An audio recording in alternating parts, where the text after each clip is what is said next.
Assalamualaikum warahmatullahi wabarakatuh.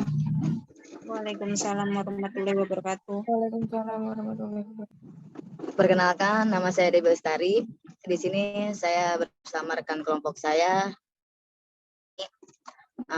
Kita dari kelompok 2 dengan materi jenis-jenis profesi di bidang pendidikan dari mata kuliah profesi kependidikan.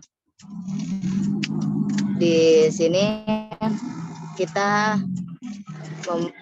membuat presentasi secara online untuk memenuhi tugas tuntutan dari mata kuliah profesi kependidikan. Selanjutnya kita mulai masuk materi. Nah, di sini ada hak dan kewajiban tenaga kependidikan. Sebelum kita masuk ke profesi pendidikan, ternyata ada hak dan kewajiban yang harus kita ketahui.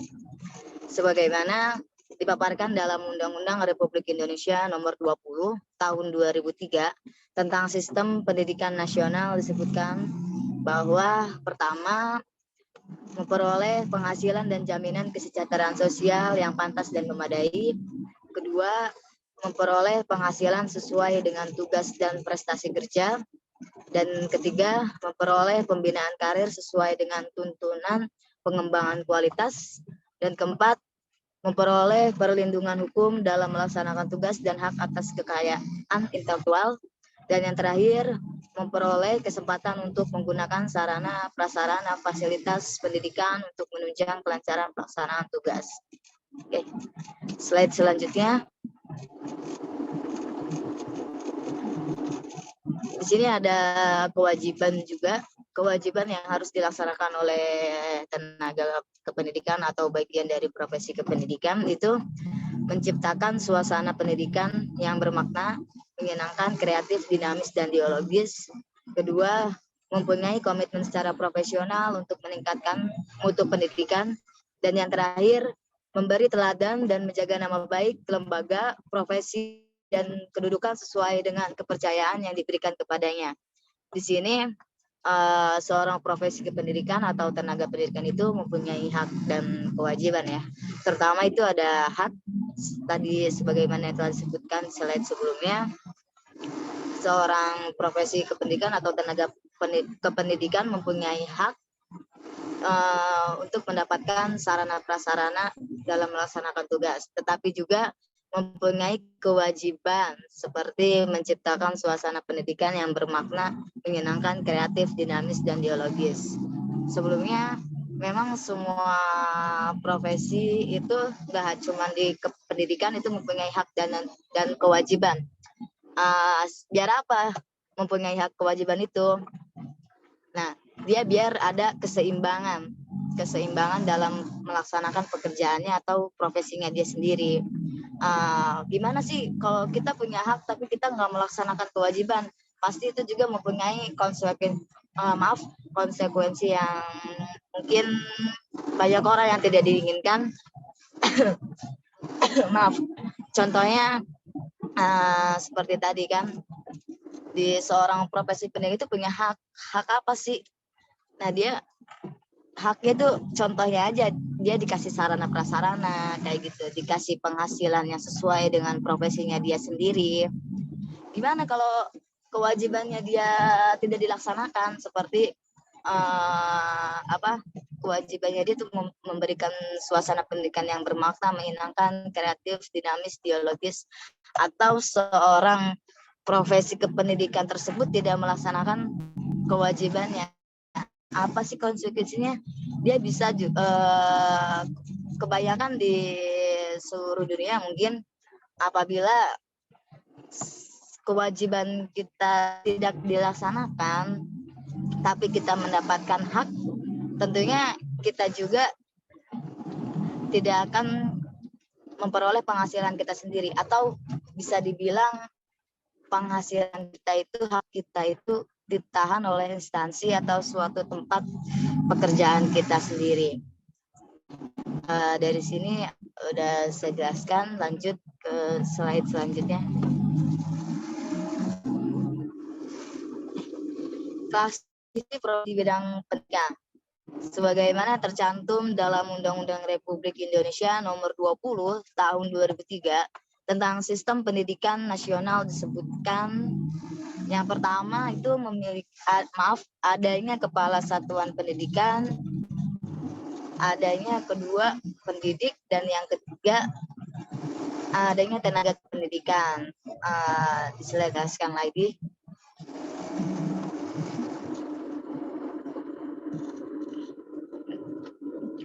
Sebagaimana tadi sebelumnya ada klasifikasi profesi kependidikan itu adanya kepala satuan pendidikan, pendidik, dan tenaga kependidikan.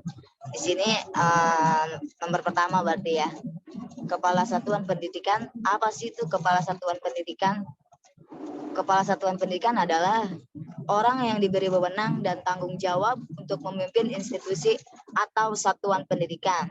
Contohnya adanya rektor, contohnya itu seperti rektor, kepala sekolah, direktur, dan istilah lainnya. Oke. Selanjutnya,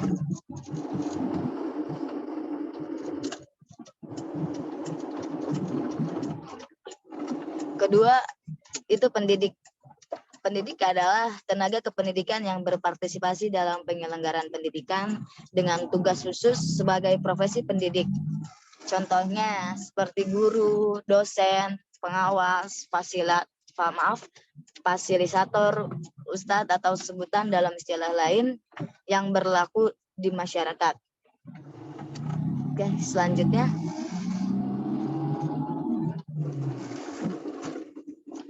Nah, di sini berarti yang terakhir ya dari klasifikasi profesi di bidang pendidikan, yaitu soal tenaga kependidikan. Tenaga kependidikan lainnya adalah orang yang berpartisipasi dalam penyelenggara pendidikan pada satuan pendidikan atau institusi walaupun tidak secara langsung terlibat dalam proses pendidikan. Contohnya adanya tata usaha, wakil kepala sekolah, dan kebersihan atau pengurus instansi pendidikan tersebut. Misalnya, mungkin teman-teman di sini semua dapat bisa menemukan seorang guru, seorang dosen, seorang kepala sekolah, seorang tata usaha. Itu di lingkupannya dekat, sangat dekat jaraknya. Mungkin sekarang aja dari tempat tinggal teman-teman ada suatu instansi pendidikan, contohnya sekolah, entah itu sekolah SD, SMP, ataupun SMA. Nah, di sana teman-teman itu bisa ketemu atau bisa langsung kita berbicara langsung sama seorang tersebut. Contohnya kita bisa bertemu atau berbicara dengan kepala sekolah, guru, tata usaha. Teman-teman bisa menemukannya di lingkup sekitar instansi pendidikan. Oke, mungkin di sini saya jelaskan, selanjutnya akan saya jelaskan lagi.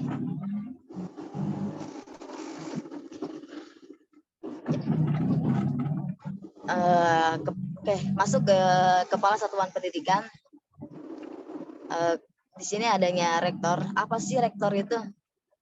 Rektor adalah istilah yang umumnya digunakan untuk pemimpin perguruan tinggi di Indonesia dan beberapa negara lainnya.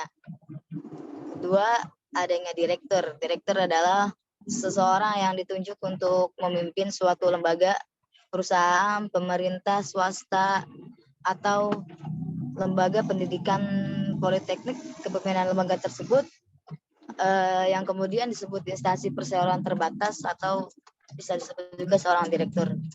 Yang terakhir adanya kepala sekolah. Kepala sekolah adalah guru yang diberikan tugas tambahan memimpin suatu sekolah yang diselenggarakan proses belajar mengajar atau tempat terjadi interaksi antara guru dan memberi pelajaran dan murid yang menerima pelajaran. Nah, di sini teman-teman berarti mendengar kata seorang rektor. Teman-teman juga di sini bisa menemukan atau mungkin pasti pernah mendengar entah itu dari cerita teman atau dari media sosial, televisi, dan kata rektor. Teman-teman bisa menemukan rektor di mana, gitu kan?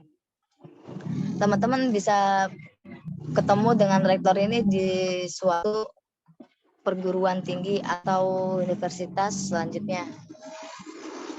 Ya, tapi teman-teman di sini nggak bisa ketemu rektor selain di tempat perkuliahan atau di universitas. Kayak saya jelaskan bahwa teman-teman juga bisa ketemu seorang guru, kepala sekolah, tata usaha itu di tingkat satuan pendidikan dari SD, SMP, dan SMA. Tapi teman-teman itu bisa ketemu rektornya itu hanya di suatu kampus atau di universitas, atau mungkin teman-teman juga bisa ketemu di tempat lain dengan adanya tujuan. Contohnya misalkan adanya seminar di tempat-tempat tersebut, teman-teman bisa ketemu itu juga. Baik, di sini mungkin saya jelaskan, selanjutnya akan dijelaskan oleh teman saya, Nabila Yuriandini.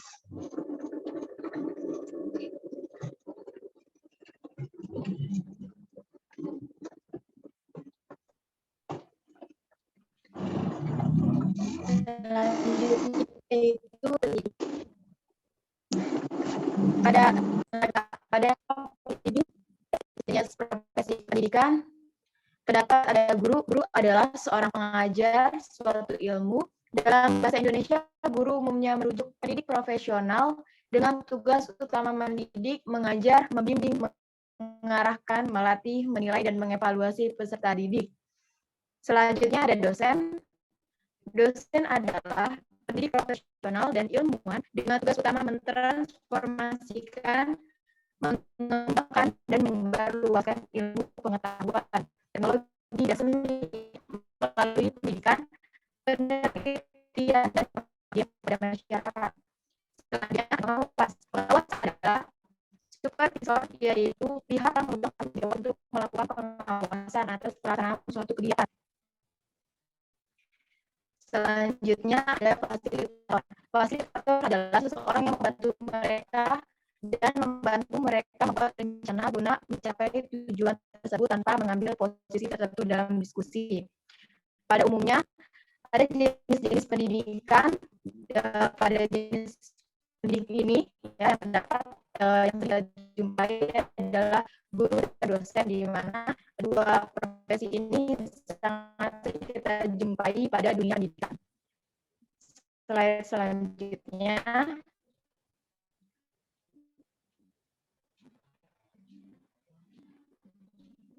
Oke, kita akan ke slide selanjutnya, yaitu yang terakhir ada ustadz ya. Ustadz atau sering diejak ustadz dan ustadz adalah kata dalam bahasa Indonesia yang bermakna guru. Kata ini diserap dari bahasa Arab dan bahasa Persia dari kata, pelafalan dan makna yang sama, yaitu guru atau pengajar. Ustadz ini biasa kita jumpai kalau tidak di masjid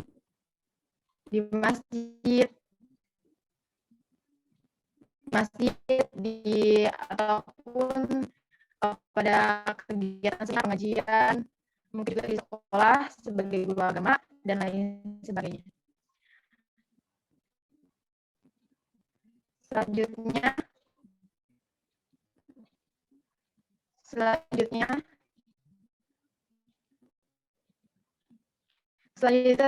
terdapat jenis profesi dan ada pendidikan. Dapat wakil kepala sekolah. Wakil kepala sekolah adalah orang yang bertugas membantu kepala sekolah, mulai dari merencanakan, melaksanakan, dan mengevaluasi semua kegiatan sekolah. Selanjutnya ada tata usaha. Tata usaha adalah penyelenggaraan kegiatan administrasi, yakni tulis menulis termasuk hal keuangan dan sebagainya dalam sebuah perusahaan, organisasi, dan juga negara. Kepala sekolah biasanya bertugas sebagai membantu wakil kepala sekolah, bertugas untuk membantu kepala sekolah. Oleh sebab itu, dia disebut sebagai tenaga pendidikan. Itu juga tata usaha. Dia termasuk ke dalam tenaga kependidikan yang berada di lingkungan atau instansi pendidikan di lingkungan sekolah. Biasa tata usaha menulis surat. keluar masuknya surat-surat ataupun hal keuangan yang berbau administrasi dan sebagainya. Oke.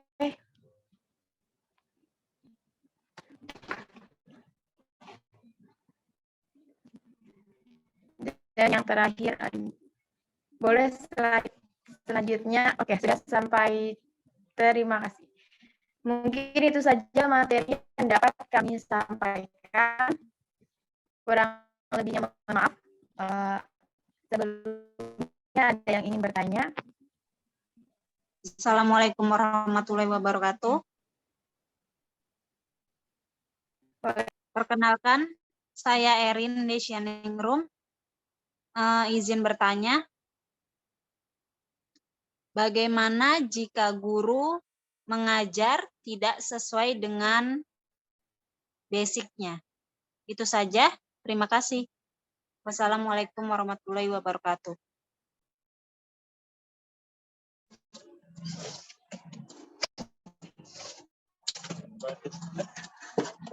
Baik, Mbak Erin, terima kasih atas pertanyaannya. Mungkin di sini akan saya jawab ya, tentang bagaimana seorang guru mengajar tidak sesuai dengan basic kependidikannya, atau bisa dibilang jurusan kuliahnya gitu kan.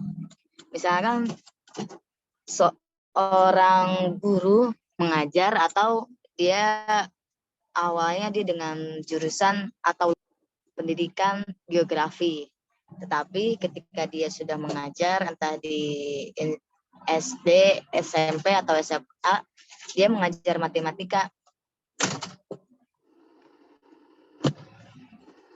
Di situ sih kalau ini saya jawab menurut pendapat saya ya, apabila ada yang kurang jelas atau saya masih ada kata kesalahan dalam menyampaikan, tolong dikoreksi juga. Gimana profesi guru ini yang tidak sesuai dengan jurusannya? Mungkin kalau menurut saya, dengan yang saya lihat gitu kan, di setiap SD, SMP, SMA banyak sekali guru yang tidak sesuai dengan profesi sebelumnya. Contohnya seperti tadi, dia jurusan geografi tetapi mengajar matematika. Kebanyakan yang saya lihat itu di sebuah instansi, entah SD, SMP, atau SMA, tidak masalah apabila dia mengajar tidak sesuai dengan jurusan yang dia tempuh sebelumnya. Tidak masalah, kadang tergantung peraturan masing-masing masing-masing instansi sekolah tersebut. Tetapi menurut saya juga apabila jurusan ini tidak sesuai, dia mengajar tidak sesuai dengan apa yang dia tempuh di pendidikan sebelumnya, akan kesulitan, adanya kesulitan juga. Seperti apa sih kesulitan tersebut? Yang saya lihat di sini misalkan adanya pendaftaran CPNS, atau yang akhir-akhir ini dikenal apa ya disebutnya, peraturan baru tentang P3K. Nah, di situ terjadi masalah apabila dia tidak sesuai dengan format mengajar dan basicnya dia sendiri. Kenapa dia tidak sesuai? Karena yang saya lihat kebanyakan di dalam formasi CPNS atau P3 itu, P3K, kebanyakan harus sesuai dengan pendidikan atau gelar basic dia sebelumnya. Kebanyakan seperti itu ya Mbak Irin. Tetapi kesulitannya itu dia dalam mendaftarkan formasinya itu rata-rata harus sesuai dengan basic yang dia tempuh, yang dia dapatkan gelar sebelumnya. Tetapi tidak kemungkinan juga untuk dia tidak lolos di seleksi CPNS atau P3K itu. Sebuah usaha, saya teringat dengan kata usaha tidak akan mengkhianati hasil, tetapi banyak juga di sini yang lolos, maksudnya tidak sebanyak disebutnya sebanyak formasi yang satu jurusan gitu. Misalkan dia mengajar matematika dan dia basicnya pun matematika, kemungkinan itu akan lebih mudah prosesnya dalam seleksi format CPNS atau P3K. Tetapi saya juga kadang pernah ngelihat juga di suatu instansi sekolah adanya dia seorang PNS, misalkan dengan basic sebelumnya jurusan misal geografi, tetapi begitu dia mengajar di instansi sekolahnya dia nggak mengajar matematika. Itu tidak, kalau mengajar itu di sekolah sebenarnya kalau menurut saya tidak masalah, karena kalau udah di sekolah itu kita mengajar sesuai kemampuan kita. Terkadang instansi sekolah pun kekurangan jurusan tersebut. Misalkan di SMA nih, SMA ini kekurangan seorang guru yang memang basicnya geografi, tetapi ada juga yang basicnya matematika tapi dia sanggup mengajar pelajaran geografi ini, itu tidak masalah. Biasanya itu peraturan dari setiap instansi tersebut, bukan dari pemerintahan. Kalau dari pemerintahan kan seperti format CPNS, P3K itu kan memang harus benar-benar sesuai dengan peraturan yang disediakan dan kita harus memenuhinya. Kalau di luar kita beda nih, kita ngajar geografi misal tapi basic matematika, biasanya itu peraturan dari sekolahnya sendiri gitu. Karena kadang gitu kan setiap instansi dia itu kekurangan guru seorang misal geografi, tetapi ada si B nih yang bisa ngajar geografi walaupun dia basicnya matematika, cuman tetap dia mengajar tidak sembarangan atau ikut panduan buku. Terkadang ada sosialisasi sebelumnya, rapat-rapat sebelumnya, dan dia pun pasti harus punya pegangan seperti contohnya misalkan RPP ataupun silabus, dia harus punya, walaupun dia basic dia tuh matematika tapi dia ngajar geografi. Terkadang kalau di instansinya dia disuruh ngajar itu dan dia sanggup, tapi dia harus kadang punya RPP dan silabusnya itu sendiri supaya dia tidak mengajar asal-asalan gitu. Dia mengajar sesuai tuntunan yang ada di RPP atau silabus atau sosialisasi di rapat sekolahan. Biasanya seperti itu, Mbak Erin. Mungkin dari sini yang saya bisa jelaskan. Apabila ada yang kurang jelas bisa ditanyakan kembali. Terima kasih. Ya, terima kasih untuk jawabannya Mbak Debbie.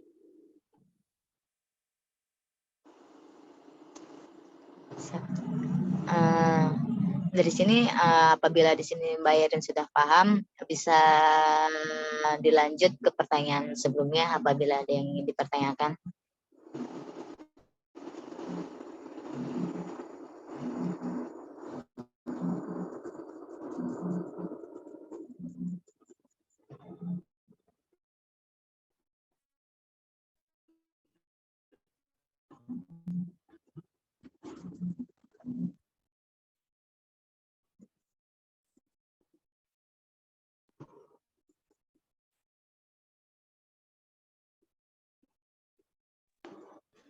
Moderator, saya ingin bertanya.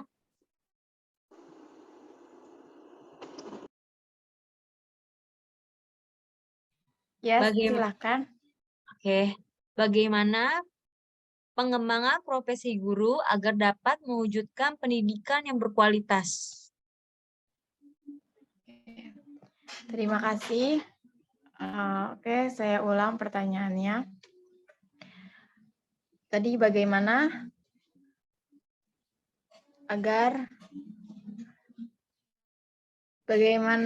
mengembangkan profesi guru agar dapat mewujudkan pendidikan yang berkualitas? Sebelumnya, calon guru agar dapat mengembangkan pendidikan yang berkualitas kepada peserta didik ataupun menjadi guru yang profesional, tentunya diantaranya yang pertama dapat melanjutkan ke jenjang pendidikan yang lebih tinggi. Mungkin jika dia mengajar di suatu sekolah swasta, namun dia belum sarjana, mungkin dia bisa melanjutkan sekolah jenjang yang lebih tinggi supaya dia bisa S1, ya kan?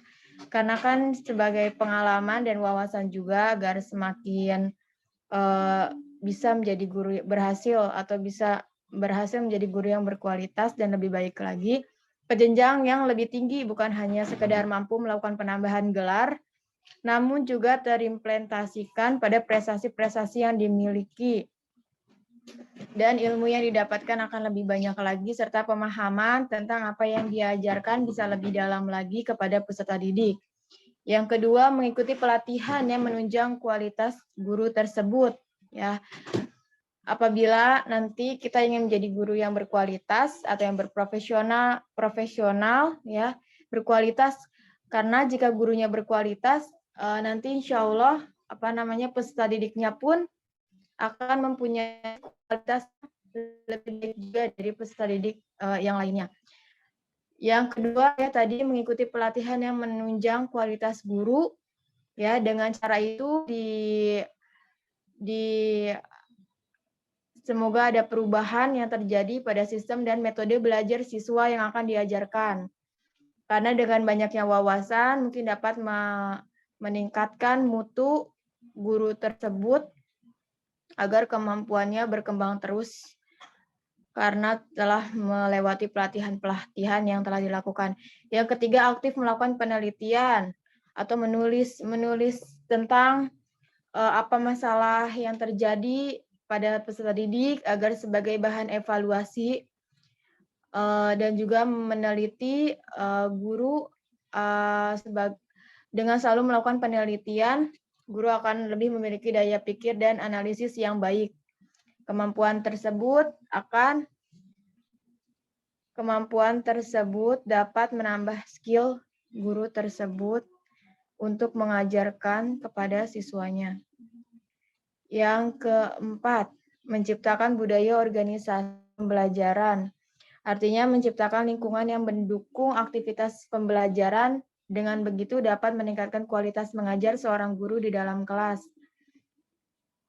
Oke, yang kelima, gerakan guru membaca atau G2M. Guru hendaknya mempunyai kesadaran akan pentingnya membaca untuk mengembangkan wawasan dan pengetahuannya.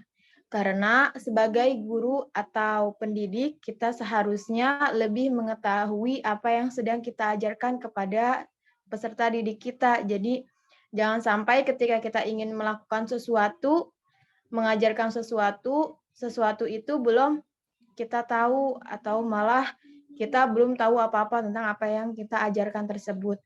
Jadi sebagai bekal kita harus banyak membaca buku ataupun media massa sebagai bahan ajar agar kita lebih berwawasan dalam mengajar peserta didik. Mungkin itu saja yang dapat saya sampaikan. Semoga apa yang tadi saya sampaikan mulai dari pendidikan yang lebih tinggi, pelatihan yang menunjang kualitas, melakukan penelitian, menciptakan budaya organisasi, serta membaca, gerakan guru membaca, dapat meningkatkan kualitas atau mutu seorang guru untuk menciptakan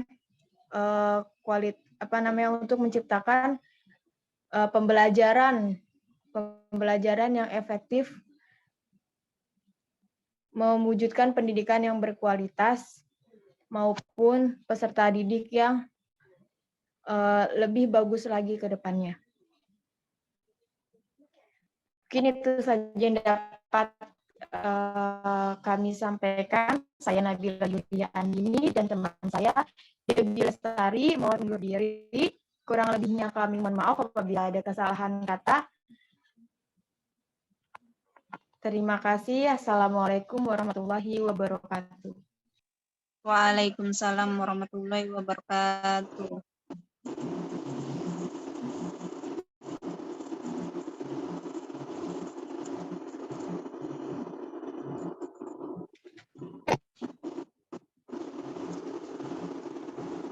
Bill, itu udah rekodnya.